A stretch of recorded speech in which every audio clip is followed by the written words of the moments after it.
দিন যতই গড়াচ্ছে ততই নির্বাচনের দাবিতে সরব হয়ে উঠছে রাজনীতির মাঠ।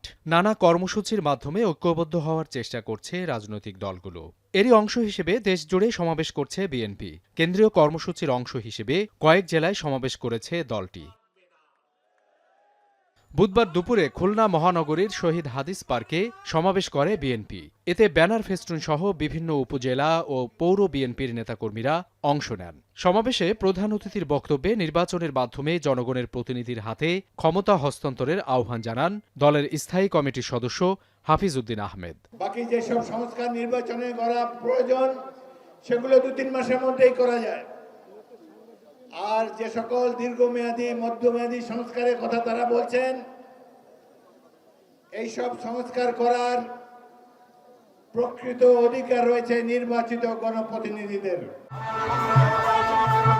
জামালপুরের সরিষাবাড়িতে নেতাকর্মীদের স্লোগানে মুখর ছিল জেলা বিএনপির সমাবেশ। প্রধান অতিথির বক্তব্যে আওয়ামী লীগকে নির্বাচনে অংশ নেয়ার সুযোগ দেয়া হবে না বলে হুঁশিয়ারি দেন দলের যুগ্ম মহাসচিব হাবিবুন নবী খান সোহেল।